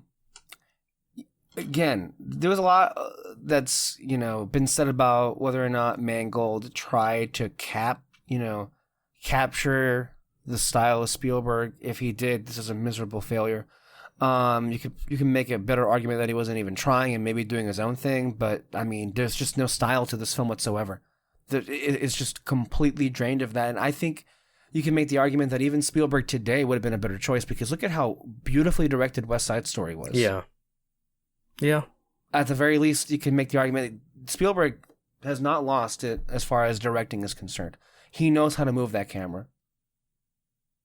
And again, this is the area where these movies matter most. I would also even say, Peter, that whole sequence where they go into the cave to find, I don't even know what they find there. I forget. Again, there's so many things, but can I just say I would argue that there are some pieces in this film that are that are, I think, more fair to call convoluted than things that happen in Crystal Skull. Certain well, things. That's another thing. The puzzles were always fun. Yes, and the puzzles are just so unmemorable. Could you even call it that? And I wasn't even going to go in that direction, but thank you for bringing it up. I was just going to say that whole sequence in the cave looks so drab. It's just the set design. It's not bad. Again, it's just unmemorable. So uninspired. Yeah, and it's just boring. Like I don't know. It's just so much of this film, and it's too long. I wanted to bring that up too. This is another victim of modern films. Hire a fucking editor. Like, I'm so sick and tired of this. Your movie does not need to be 2 hours. It does not need to be north of 2.5 hours. Especially when it's this boring. Yeah, so much. I think you could have cut an hour out of this film. An hour. Yeah. Why was Antonio Banderas even in this movie? No, I like him, and Antonio Banderas actually had character to him. You know, he came in and he was like, "Hey, I'm Antonio Banderas." It's like, you're so right. Let me clarify what I was saying. Like, okay, for how long it is, didn't need to be in there, but on a separate point, from a character standpoint, from a charisma standpoint, yes, when he came in, there was actually a character there, because I think one of my biggest issues, and I know we kind of went off, we moved away from the villains a little bit, but I want to go back to them in this context, is all of the villains before had great stage presence or screen presence. They commanded your attention and they were very memorable. I'm really upset with what they gave Mads Mikkelsen, because I'm happy that he's getting paid. I'm happy that he's been able to have a career in Hollywood where he's, just playing the villain. But I'm getting to the point where I'm angry on his behalf for how they just expect him to just do the whole thing and put in no effort whatsoever and do the character that he's playing. Because, of course, he's played the villain in Doctor Strange, he played the villain in the Harry Potter Fantastic Beasts movie. And it's like, Mads Mikkelsen can do so much more. Look how amazing he was in Another Round. Yeah. He can do a lot more than what they're making him do. And I'm not just saying, oh, he can do more than just a villain. No, he can do more in the role of a villain if you just give him there. I think there's the seeds of interesting ideas in Voller, the character that Mads Mikkelsen plays. But he's easily the weakest villain, because they give him nothing. Well, that's the thing. I like him in the beginning because, and again, it's that nugget of like, this is a good idea. This is a really good idea for a villain. He was a former Nazi soldier who, after the end of the war, got scooped up by the Americans. And I actually like that part where it's like they have to, like, the black guy comes in and you can tell he's like hostile towards him, and he's like, you guys didn't win shit, okay? Hitler lost. And it's like, okay, he's like a little Nazi bitch, and his whole goal of like, I'm gonna use time travel to go back in time and win the war, and I'm like, all of that, I'm like, awesome, cool, great. Yes. But after, and again, this is where I think you solve shit by like cutting an hour out of the movie, because then for the rest of the film, it's just him and the Three Stooges, just chasing after them. Right. That's all they do. And again, I think if you cut an hour out of the movie, which you easily could, at least 40 minutes, easily, he doesn't come off again like this weird cartoon that's chasing after them. Like it I think it works. I don't even think you need to give him more. You need to give the movie less. I see. And again, I would cut out a lot of the action sequences, because I think what adds to them being boring is they just go on too long. And and the thing is, there's no sense of escalation in these action scenes. No. They start at one level and they end at one level. Yeah. It's not like you start like here and then it's like, oh my gosh, and then now we're over here going, and like it's like just going up and up and up and up. Like, again, I'll compare it to supposedly the worst Indy, in his most controversial scene. You start off with a fun action scene with him at the trying to escape at the warehouse, which moves to him taking on the Heavy, which moves to him trying to survive a nuclear bomb. Now, whatever you may feel about the nuclear bomb thing, and believe me, it is to this day the stupidest thing in anything Indiana Jones, easily. That's never going to get topped. But full cards on the table, that never bothered me, though. If I'm going to be honest, though, what bothered me more was in this movie, he was literally on a noose and he was able to corral himself out of it like if he was Jack Sparrow or something. Like it was literally out of a Pirates scene. I don't know if you even remember what I'm talking about. I it was remember. But see that did not bother me whatsoever. Like that's to me that's basic action adventure indie stuff. Like shit, you know. But what, a fridge flying away from a nuclear explosion is... I'm kidding. This even if he was not okay. I'm kidding, man. I'm kidding. I get it. I just think it's camp, and I buy it as that. There's I know camp, it's not and then there's like, I was dropped into 5 million degree water, and I came out with like no scratch, like no burns whatsoever. Like, okay, we don't need. How about Mutt swinging from monkeys? I mean, not swinging or swinging from the treetops. I'll be honest, that annoys me more. Just because that's what I'm saying. At least the whole like nuclear thing looks cool, you know, and is very much of the time, the Cold War. Yes. Whereas like swinging with monkeys, that's just there's no in there. Like that to me, that's the low point of the film. Yeah, easily. Yeah. What was I talking about? Okay. Oh yeah, like there's just no escalation to any of the action every time they go on for so long. So long, and if you're not going to escalate, make them shorter. And I can think of I think just about every single action scene in the film would work better if it was like cut in half.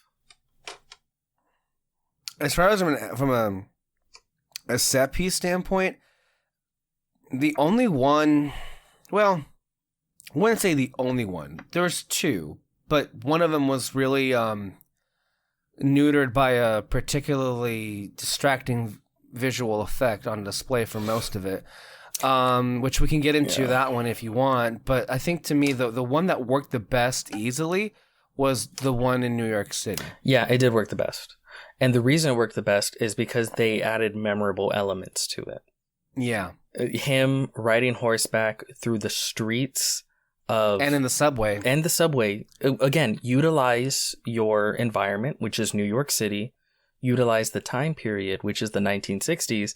Like it's Moon Day. Like there's a really fun little thing where like he runs by the Apollo 13 astronauts, and they kind of just like look at him, and when he's on horseback, and I'm like, that's classic indie right there. Like a part of history while he's part of some ridiculous action sequence. That part right there is maybe the one that worked the best as far as the movie goes. Mm-hmm. And then maybe the second best would be the one at the beginning, but then again, there's issues with that one. I mean, let me ask you, when the film opened and it was getting underway, it involves a train chase, a train sequence. What did you honestly think of that piece? The biggest issue is, again, it goes on for way too fucking long. Was it 20 minutes? It was just too long. And the thing is, they were way too confident in the technology because there were moments where I'm like, okay, this is working. But then they would get up right in his fucking face and shine the light right there and just hold it. And I'm like... Don't do this. If you're going to use this technology, again, this whole sequence is dark as shit, but then you want to shine the one amount of light you have on his face. They probably shouldn't have even started in the castle, or at least not make it so elaborate from moving from the castle to the train. Like it goes on for way too long, especially for the information that we get out of it. It's not nearly as exciting as it should be. Again, what genuinely interesting happens? So much of that sequence is him pretending to be a Nazi. And like there's a couple of gags, but they're not even that particularly, like you can cut them easily. Yeah. And it's like what's the big fun action hook of that action sequence? Nothing. They run on top of a train. Okay. I've seen it before in an Indiana Jones movie, and it was more fun.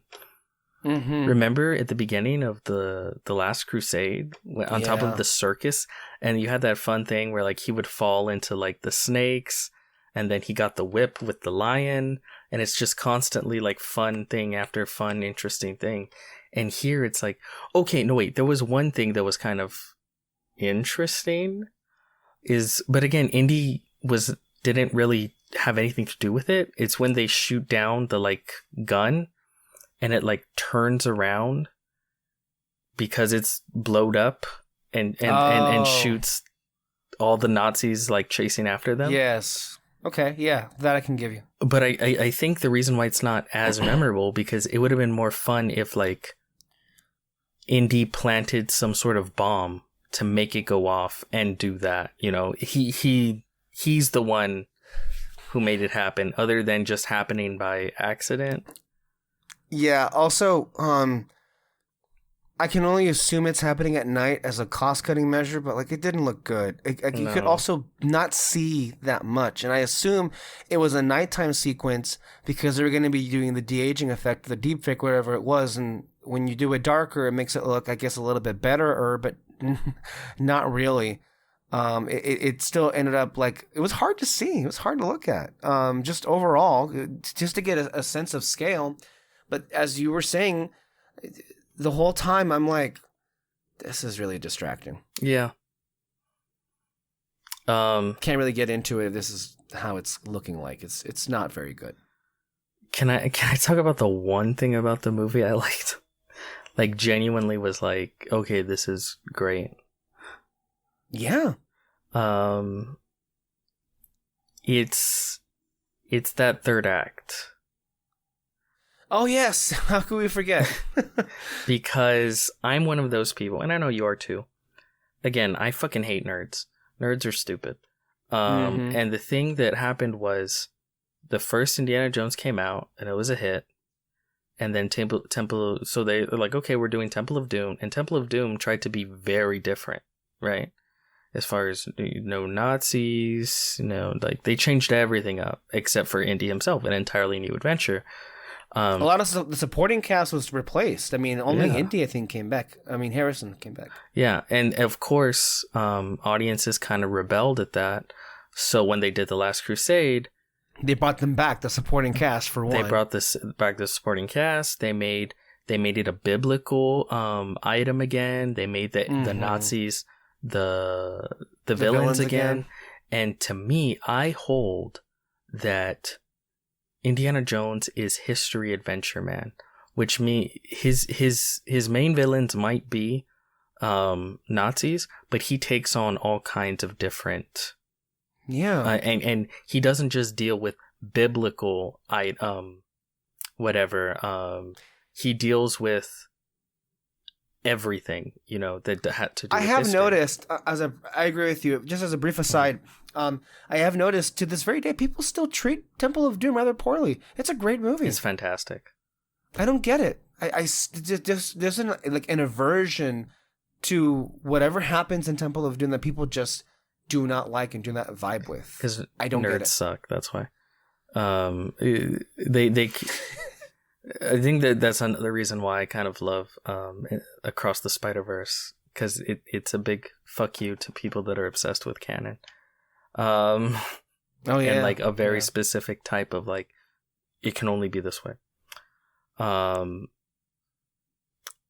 And so for me, I liked the whole alien thing, and Crystal Skull. That still is the one that people cannot get over, is the alien thing. And people even say, well, the Russians weren't as good as the Nazis. And I'm like, guys... it's about the time period. Yeah. You're saying that an Indiana Jones film can only ever have one set of villains, and that's just like not what it is. No, Indiana Jones can take on all kind. He can take on pirates. He can take on, whatever, That's the fun of Indiana Jones, at least to me. And so for here, I liked that the item was like scientific. It's not supernatural. It's a science item, and it has to do with like the Greeks and the Romans and Archimedes, and it's time travel, right? And I'm like, I think the way they handle the time travel is unique and very well done. It works, actually. And I think it really works. And where they take it in the third act, I was like, oh, this is like perfect for Indiana Jones. Like, to me, this is the kind of Indiana Jones adventures where it's like he gets all kinds of like crazy history stuff is always thrown at him in this way. And you almost wish that was the whole movie. Yeah. Where the whole thing is just like, it's like maybe there's like this chase sequence through time and we're going out through all these historical events. That to me was what I was hoping the film would be. I can almost bet you at one point maybe the script was that. Because the script does seem like it's a bit of a, I don't know. But again, even if the movie was just shorter and we get to the ending faster, it works, you know? But the third act is, I love it. You know, the way, especially because there's actual tension where he's like, hey, like, he didn't know about continental drift. I don't know where we're going, but it ain't Germany 1939. And that was a twist right there. It's like, what the fuck? And then he's like, let me think. Like, he's like, fuck, like, turn it around. And then they go through, and then slowly, you know, you see like, oh my god, like, those are Roman warships. Slowly, but when they first cross through, not so, you don't see it immediately. Yes. You see there's a war happening, but you are convinced that Valar was like, no, this is Sicily. It was not the right war, not the right time period. Yeah. They had traveled 2,000 years in the past. Yeah. And the horror on all their faces, the Nazis, when they realized that. And then what was unexpected was the Romans or whoever were like, I don't know if it was the Romans, but it was the people who were on the other side. Who were they? The Romans and the who? The Greeks, wasn't it? Okay, yes. They just like, they had no concept of what aviation was, so they assume, okay, dragons. So they just start shooting at them. Yeah. And they're like effectively taking them down. But that's the kind of like over the top goofy. I'm like, okay, like, this is Indiana Jones, because you have these idiot Nazis like with their machine guns like gunning down Roman soldiers, but then they're still getting picked off by these like giant arrows that are being shot at them, and you know, like taking the plane out of the sky. And again, to me, this is where I'm like, well, you should have had the plane like land in the water, and then the Romans like scoop up the Nazis, and then like that's how they get killed. Like, the Romans kill them in some graphic way. I guess it would be I don't know if this would play with audience, but it would be like crucifixion basically, because that was literally their whole thing. Part of me did think though that it wasn't going to end there. Part of me did think, oh, they're going to jump through several different like holes in time and go to other places as well. Well, maybe. Again, I think you do that if that's most of the movie. Yeah, you're right. Because there are big set pieces. Yes. Like, if most of, like, let's say, I don't know, Archimedes he's sort of traveling through time. Like, let's say within the first act, they find Archimedes' tomb, and he has left clues across time to be able to find him. So they use the dial to go through time, and he's left these, like, you know, temples and traps along the way that they have to decipher to find out where he is in time. And the Nazis are following them through time, you know, trying to get to Archimedes because such and such, right? That could work. Mm-hmm. That could have been a movie right there, right? But for what this is, as far as the third act, I liked it, and I liked what they chose, right? Because it's very classic history to me. Yeah, like, you know, like the Romans and the Greeks and just visually this, and I loved the reaction by Indy where he's like, where like he touches, like they shoot like a spear, right? And when he's in the plane, he like touches it like, oh my God, like this is history, but this hasn't been sitting in the ground for 2,000 years. Like this, I'm touching it now. I'm experiencing it now. I'm seeing it now. And it was a big moment for him when you felt that, especially when they were on land and he's just like taking it in to absorb it. And to me, it's like, oh, that's cool. Yeah. So yeah, all of that. And again, this is why I would love like an Indiana Jones animated series. Yeah. Because you can do stuff like that, right? Yeah. Like you can have Indiana Jones, I don't know, like find ghost pirates, or you can have Indiana Jones like what happened here. You fall through time, and or you just or find the Yeti in the Himalayas. Already there has been some lively discussion in regards to that moment in the sequence where Indy decides to stay and then Helena knocks him out. And people were like, well, that's robbing him of his agency. Like, shouldn't he have made the decision to, okay, yeah, I'm being crazy, I'm going to go, or just stay there? And it's pretty interesting, the reactions, because even, I know Grace Randolph said in her review that the people in her screen cheered when Helena knocked him out to take his ass back to the present. Just some interesting stuff there, and I'm curious to hear what you think of that sequence. Or I guess the choice and the execution of that choice. It's hard to tell whether it was like a rewrite or intentional. Yeah. I can almost see a version of this that was filmed where he does stay in the past. And like maybe that didn't test well. So they added where she punches him and drags him back. I don't know if he necessarily needs that agency to like make that choice himself.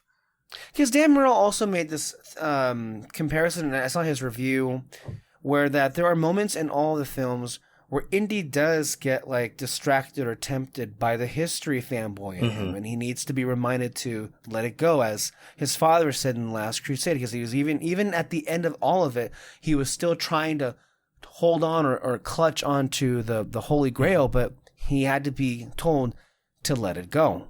Yeah. So, yeah, I mean, there are moments in the films that he needs help from others, and I guess that it's not ultimately a big of a deal. Before we wrap up and how the film wraps up, I want to ask you, unless you had another point to make here. No. But there was some, I don't know if it was if you felt it on your part as well, but there seemed to be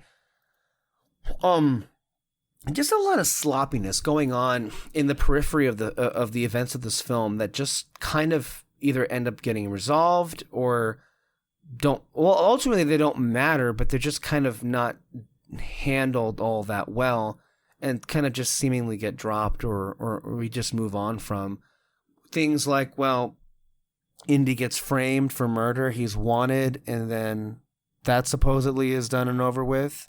Or things like, well, Voller and his Nazis, quote unquote, are working with the U.S. government, but we're not really sure why the U.S. government is even interested in Indy. Or maybe they're not interested in him, but they're interested in Helena because she's kind of a criminal, I guess, right? Is that what it is? Or? They have a throwaway line when they killed the CIA lady of like, the CIA was only doing this to sort of placate what's his name, because he put them on the moon, so they're like Voller.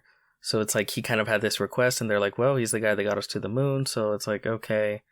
But at that point they're like, okay, you've gone too far, we're out, and then that's when he kills them and they keep going without him. No, I agree. That's why I said take an hour out of this movie. Because there's so much fat where it's like, we don't need this. Like I'm really the whole like frame Indy for murder, cut it. Mm-hmm. The whole CIA type, cut it. There are actual characters you can cut. Yeah. One of which I have to say, well, not cut him. I think you can keep him, but I was also disappointed with Boyd Holbrook and how little he was given to do. He's just a trigger happy, Nazi. That's it. Just no sense of charisma. Well, to him. Very clearly, he's supposed to be like one of the subordinates, bad guy, like the lower level bad guys. Again, you can have more of them if you cut out so much of the extra stuff. The kid in this movie. You think you're forgetting cut him? His name, yeah. His name is Ethan Isidore, playing the character Teddy. Why is he in this movie? He does not need to be in the movie. All he does is take up screen time and necessary shit that needs to go to other stuff. He does not need to be in the movie. Like, you can see what they were going for, which is he's supposed to be Helena's short round. Yeah. No. Okay, who cares? No. Who cares? No. Yeah. Because it's like, no. Like we need time. How about, like, speaking of Helena, we need more time with Helena. Yeah. To see her grow with We barely Indy. even mentioned her at all. Yeah, but that's what I mean. And I feel like I'm in the minority because I actually really liked Helena. And I really liked the actress. And I know a lot of people, I guess, found her annoying. I actually didn't. I thought she was likable. To be clear, a lot of people were always going to find her annoying because a lot of them are, who There's they a are. woman taking over Indy. Yeah, it's like, that's not what was happening, That's not what was happening. And also, look, this franchise has always had strong female protagonists, too. Yeah. I mean, look at the original one. She was literally just a foil for Indy because she's like the young opposite of Indy, where she's a swashbuckling adventurer that cannot give two shits about history and is just out to, like, sell stuff and it's like, oh, okay, that's like a fun foil for Indy, especially because, like, he's her goddaughter. So there's that sort of family connection where they kind of bud together. But then, and I think, like, okay, that's going to be fun. But then halfway through the movie, not even I guess halfway at that point, they throw the kid in, and it's like, this isn't necessary. And I know at some point someone's like, we should do another short round, and it's like, no, you shouldn't.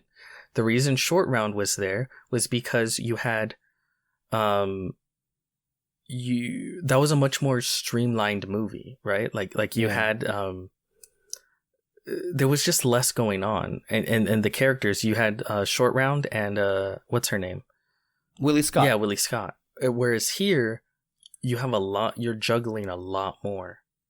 And what you really needed to focus on was Indy, his relationship with his goddaughter, fleshing out the villains, cutting down on those action scenes. Dude, I'm telling you, I can nip and tuck this movie to make it so much better just with what is on the screen. I can remove it, just cutting. Cut here, cut there, cut everywhere, and you'd have a lean, mean, better film. I mean, that CIA agent shouldn't have been this, or FBI. She shouldn't have even been in the film. Because just take it out. Take it out completely. Take all of that shit out. Because again, and you know what? Even maybe add more characters like Antonio Banderas, because that's where the fun comes from. Because Indy, he knows hundreds of people all over the world that are, fun and interesting, that can help him on his journey. Add another Antonio Banderas character like there somewhere, Maybe have more John Rhys Davies if you wanted to. He was good. Yeah. In the two scenes he was in. Yes. It's just... And also, the whole thing of, like... I am all for the, like, sort of, like, somewhat depressive look back type thing. But I think there was a better angle to it. Mm-hmm. And I think the better angle was he was bored. Yeah. Instead of sad and depressed, have him be bored. Have him, you don't have to kill Mutt. You can just say, like, yeah, he's away. He lives halfway across the world, and he's married now. Shut up.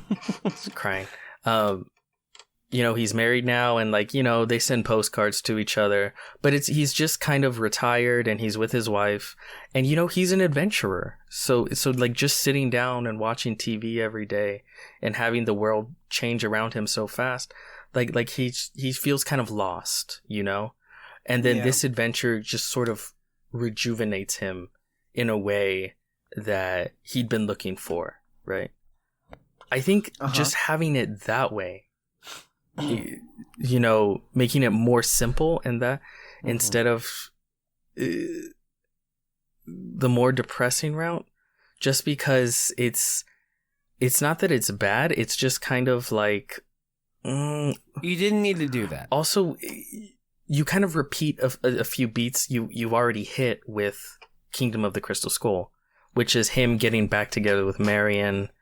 You just hit a lot of, and I'd rather him start the film with him and Marion, and they're happy together. He's just bored, and he kind of feels not like ultra depressed, but just kind of sad of like, oh no, like, is this all there is left in life? But then this adventure comes up, and he's like, That's so much better than this, right? What you just set up was so much better than this, and it wasn't that hard to think that. No, 2 seconds, 2 fucking seconds. And what makes it better is it's very simple and it's very clean. And I think the reason why you have all these different crazy side plots in this film is because they're trying too much. But they build it up, and then they don't explore it because they still have to be an Indiana Jones movie. And if you look at those all 4 of them, the stories themselves are tight and clean. No fluff. No. If you need to make it very, very simple to make a tight 2-hour movie, action fun. And have Indy go through a journey, right? Because he does go through journeys on these films. Probably the most prominent is in The Last Crusade. So have that happen here. And, having his goddaughter come back in his life, even though she's a little shit, she helps him rejuvenate that part of himself that he thought he lost, being retired and just doing nothing for all these years. Yeah. Damn, this is 2.5 hours? Yes. Jesus. I just did the minutes to hours thing. It's like, what? Oh, man.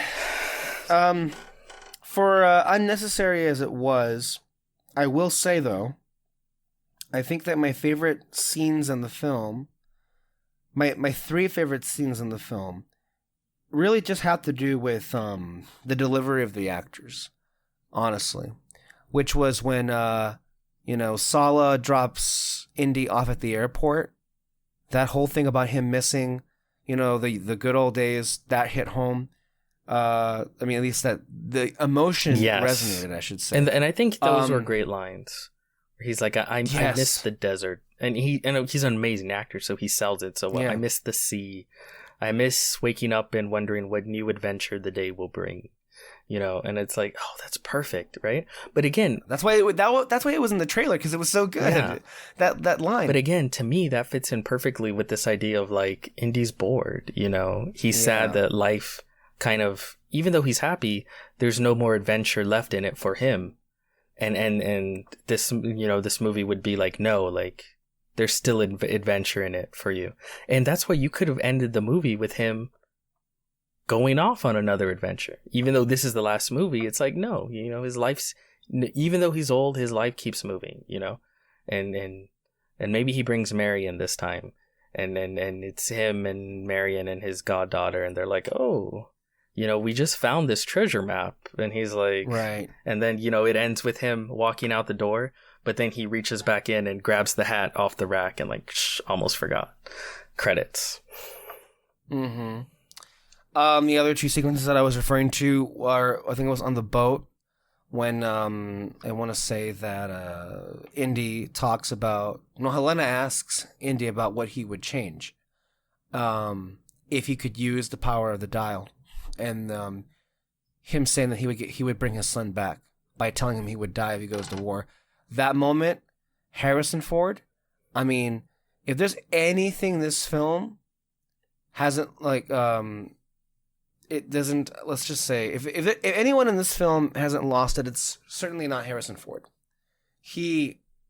Now you can make the argument, well, you can't do the action sequences as well anymore, obviously, but as far as that sequence alone, that was emotionally moving.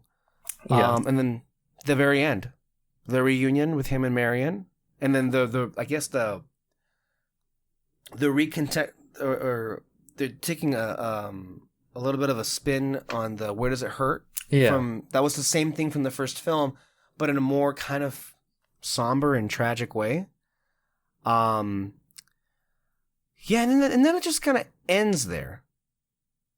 I don't know if you felt that the ending of the film had the right tone. I feel like the movie just kind of ends, and it doesn't really feel like Indy really grew or learned much of anything. It doesn't seem as if the situation really changed all that much. Okay, maybe he has Helena now in his life, and yeah, maybe Marion is back, but like, okay. I feel like there should be a little bit more than, See, that's why I wouldn't go with this route as far as like the sort of depressing route, because the sort of fix to it is already what we got with Indy 4, right? Which is him ending up back with Marion, being with someone, and it's like having a son now. Yeah, and it's like it just retreads too much.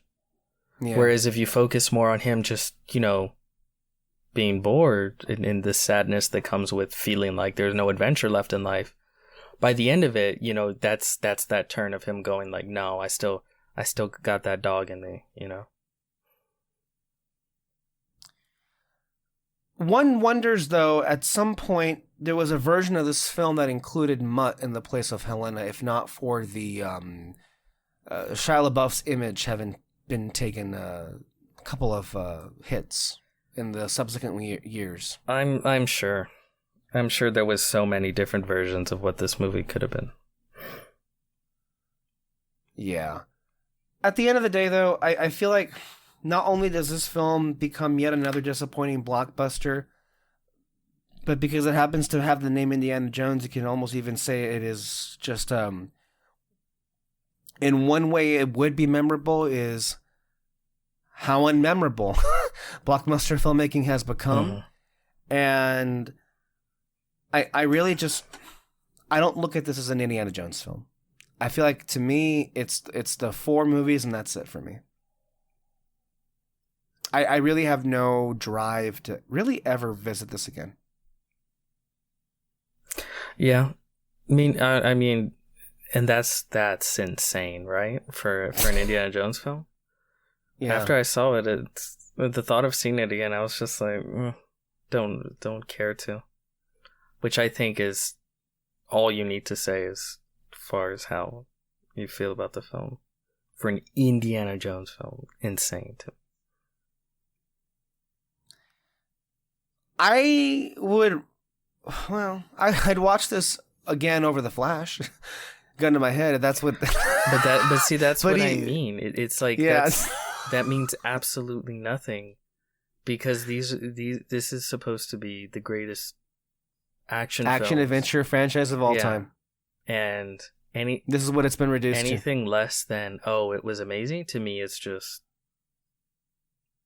drop it in the trash. Drop it in the ocean. If you're gonna go to the movies, I would highly recommend No Hard Feelings over this movie. Please go watch No Hard Feelings. If you want to, if you are so inclined, hey, go see Spider-Verse again. It's not going anywhere anytime soon with how much money it's making. Please go ahead and do that.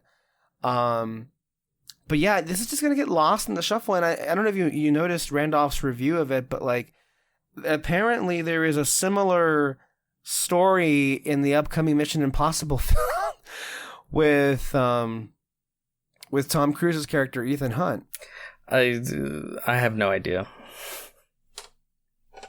Now, my point being is, this film is going to get lost in the shuffle if it hasn't already been lost in the shuffle, because there's going to be some movies coming out, like literally this coming week, that we're going to be going to see. So, all right, well, yeah, it's as disappointing as it is. And look, not for nothing, there are people who are enjoying themselves with this movie. You saw it with Kyle. It seems like he enjoyed it more than we did. Right? So, you know, there's that. Anyway, stay tuned here on Red Spotlight. We have many more reviews coming up as the weeks and months go on here. Thank you, Peter, for being here. Subscribe to our podcast for more content, more here under our Red Spotlight every single Sunday. And we will see you next time. Bye-bye.